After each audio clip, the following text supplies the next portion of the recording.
Introducing the Paddy Power World Darts Championships. Scott, Josh. many congratulations. A brilliant game, a brilliant win. Just sum up your emotions after that one. I don't know how to feel. I wasn't great first set, 3-0 down. It's not nice to come back to. Seeing some stats, 81 average and 3 first set, not great. Yeah, I've come out at the end of the game with a smile on my face. You mentioned a tough first set, but to turn it around like you did is just testament to your mentality, isn't it? Yeah, I mean, you guys have seen me enough to know that I don't care what's going on anywhere else other than the stage. But yeah, it was really tough to grasp onto the board. The throw was, to me, I've been practicing for the last 2 or 3 hours, and the throw it just didn't seem the same. So I had to adjust to that. Maybe it was the lighting. I know the lighting changes it and how I feel and stuff like that. But no, I felt great. I felt great going into it. But yeah, I'm just happy to win that hell of a game.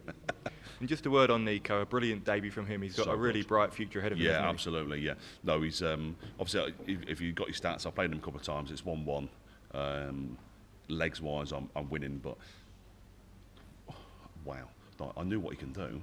Like I see him when he's practicing, saying when we're going for the bullseye, I think he hit 3 180s in a row. I'm like, no, stay away from the bullseye, we'll be all right. No, but he's going to tear up some trees this year. I think he's going to upset a lot of players not with his mannerisms and stuff like that. I think his ability's incredible. And I told he's 24, so he's not got the development tour to drop back onto now. So he's got to make a proper go at this. And for you personally, having made that run to the semi-finals last year, how special was it to be back on this iconic stage again? I absolutely love it on there. Absolutely love it. I had a great time in Minehead. I've not had a great time in Minehead recently or since, to be fair. I think I've won 2 games before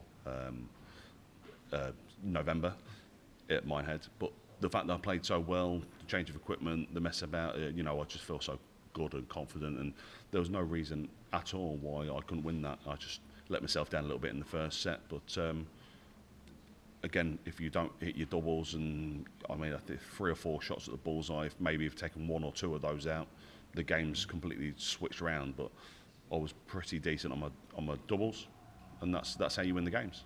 And looking ahead now to round 2, your stablemate, Rob Cross, that was all the makings of being an absolute classic. In 3 years. Thank you, Wayne, for drawing that out. Yes, it's a tough one, but 2 years ago I was still new into the game. I obviously had that great year where I'm beating everyone. I won my Pro Tour and etc. You guys know, but I give him far too much respect. We know the score on Monday night. So we'll have a practice the next couple of days. We'll practice together. We'll be great and we'll have a great time. But as soon as it comes to 9:30, 10 o'clock, or 10:30 on Monday night, it's gloves off, and we're there to win the game, and we're there to take money off each other, and it's our job. So I'm looking forward to it regardless, but I'm hoping to get the win. Thank you. Scott, congratulations. You talked about too much respect the last time you played Rob. This time, can we expect Scott Williams, the ultimate showman, with the chest up and the bravado that you provide? Because last time you didn't do any of that. Yeah, I did the same in the semi-final with Luke last year. So I was far too respectful, and I absolutely love Luke. I love Rob, and there's so many players on the tour that you get so much respect for and so much love for, and you just have to get on with it. But even I've done a couple of interviews, and people don't realise I've only been playing this game seriously for 5 years. Like some of these youth players, Littler included, he's been playing since he's 2-3 years old. And he's been playing at a good level since he was 10. I've just played in a pub, and I've turned up, and I'm decent in the game, made a living out of it. So even now, I'm still new to all this. So I'm trying my hardest to know how to react in the right way, how to react on the stage, off the stage, in the right game. Do I give it some? I don't know. So we'll see Monday night how it goes. But I won't be as respectful to him as I was 2 years ago. When you took the second set, the reaction to the friends and family you gave it that "I'm not going anywhere," was that more relief than anything? No, it's the fact that and then fair play to him, and I won't disregard what Nico's done this year on the development tour. But obviously the development tour is a little bit different than the Pro Tour. I've not been great in the Pro Tour. The floor stuff is a bit tough. I've been writ off. There's pundits and professional people writing me off. you guys not seen what I've done on the TV? Not as soon as I come to a TV event, I'm completely different to a floor event. Don't see what you see on the floor to what you see on the TV. It's completely different, and you'll get a different me, and you'll get a different response. You'll get a bigger game, and that's what I'm about. So it's not just to prove me right, and I felt confident. I've always felt confident. I'm always confident, but it's more to shut the naysayers up. Just don't write me off just because my floor game's not great. just don't do it. You know, I've got to the semi-final last year. I was 52 in the world, and I got to the semi-final. Luke Littler's unbelievable, by the way, and I won't disregard him and say what he did because he was unseeded. I beat three in the top 10. I played 4 players in the top 10 last year. I beat 3 of them, and that was a world champions, an Australian number 1, the German number 1. It was Danny Nopper, German number 1. Danny Nopper, Dutch number 2, Dutch number 1, Japanese number 1, and I lost to the world number 1 and world champion. So don't disregard what I'm doing on the TV to what I'm doing on the floor. You touched on... Sorry, fella, I overspoke there. There's it's fine. Too much talking, I'm so sorry. I was getting so heated then I would have taken anyone outside. But we know you're the ultimate showman. We know you're the ultimate showman on that stage. So how do you get there more often? Because I'm sure we haven't seen enough of you on stages this year to be that personality. It's a real tough one because the floor stuff, especially if being around the floor stuff's so boring. Obviously, you've got to be quiet, you've got to behave yourself, you're not allowed to swear, and I love swearing. You just got to be, you can't be yourself sometimes. You got what you see up there on the stage is the real me. I'm not just putting a show on. That's genuinely who I am. I'm an absolute tit. It's who I am. But it's just like I've got to behave myself on the floor. I've got to prepare different. There's potentially 7 or 8 games I've got to play. I've got 1 game to prepare for today. That's great. Went out for some breakfast. Had a shower. Washed some clothes in my apartment. Had another shower because I don't stink, right? And I just got just get myself ready for the one day. I can prepare myself. It's so easy, but the floor stuff's hard. So obviously, I love the floor stuff. The floor stuff is the bread and butter. And that's why we do it. That's what gives us the money. That's what gives us the good living. But I want to try my hardest to get on the floor, get on the TV. Sorry, and if my floor game's not good enough, I need to up that. Thanks, Phil. Scott, well done. Last year, obviously, was a big tournament, a big move for yourself. Is there any disappointment that you weren't able to follow up a big run with a big year this year? No, not at all. No, it's just I understand how it goes. I understand the game of darts. If I can't do what I'm doing on the floor, on the TV, on the floor, and on the stage, then I don't deserve to be at Winter Gardens. I don't deserve to go to the Morningside or the Mataloni or whatever it's called. So it's my own fault. It's no one else's fault. If I'm not good enough to do it, I'm not good enough to do it. Simple as that.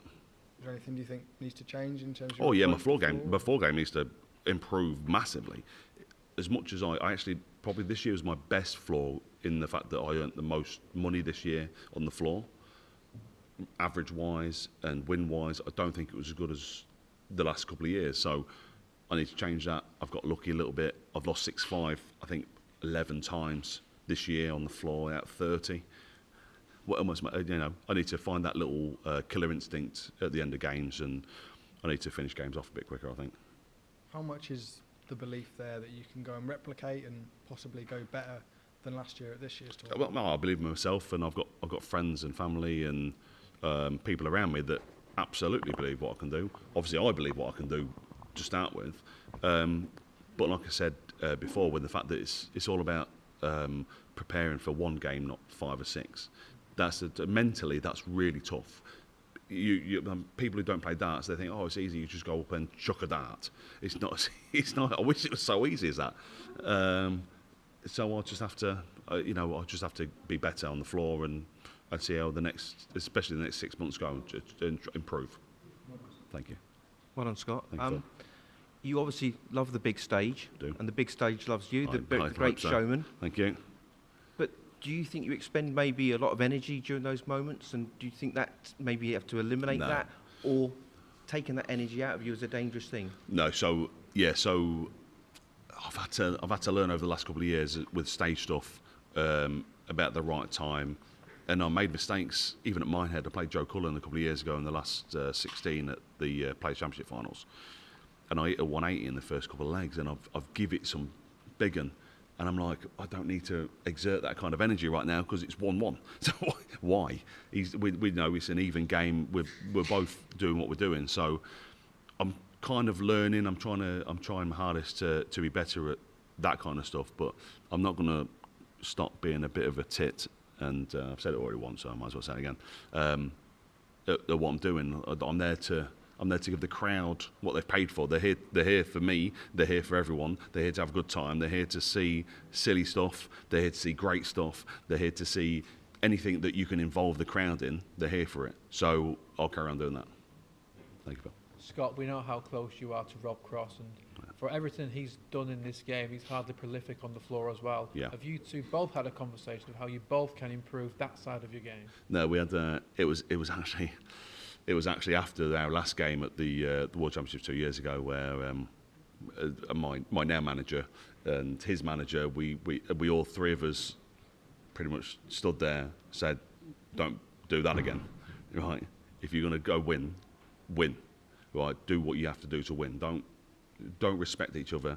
Like, just treat anyone else like you would everyone else you play in." So that was great talk, which I needed, because now I can go into Monday night in a different frame of mind than I did maybe 18 months, 2 years ago.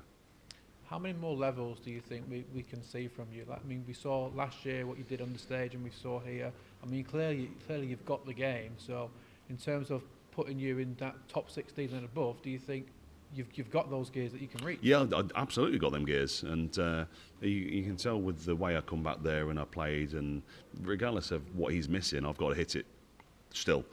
So it's great. But so what I've got the ability, I've got the people around me that can make me feel comfortable and make me push me on to do what I do. So I've just got to take it seriously properly myself. You know, it is my job. It's what I have to do full time. Other than my disabled wife and my kids and look after them, it's all about putting money and your bread and bacon on the table, right? So I've got it there. I just need to do it.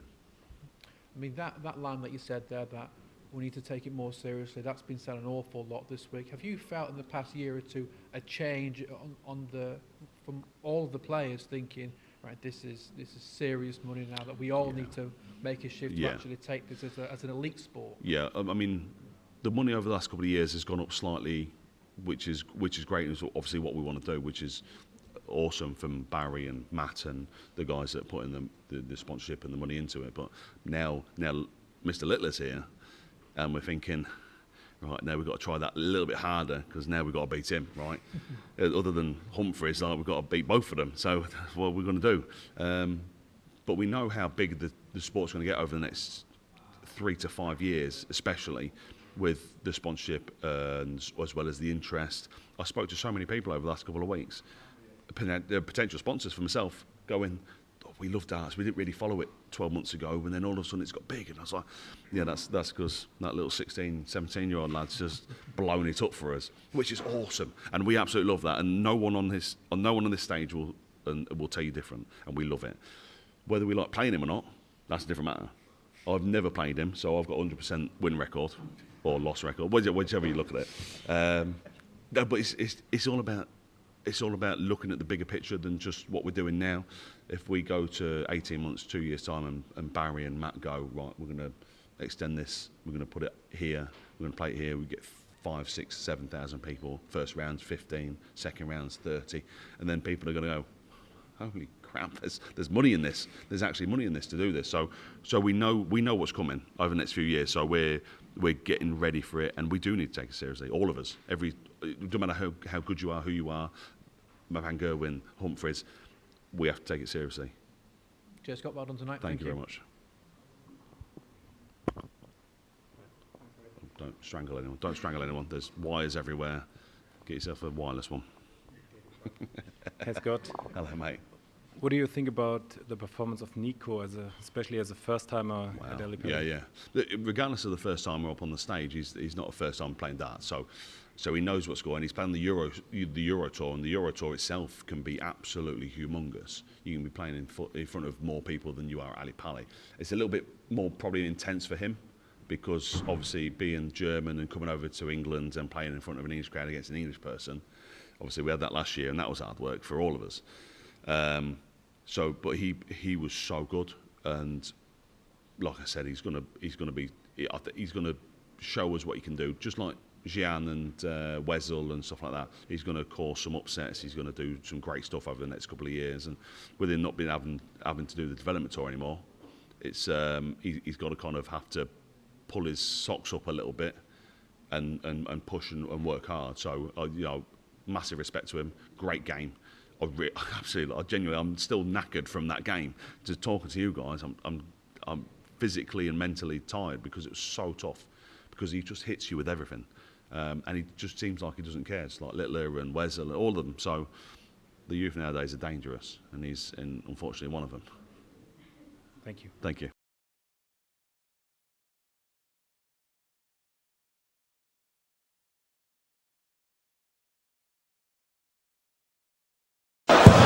One.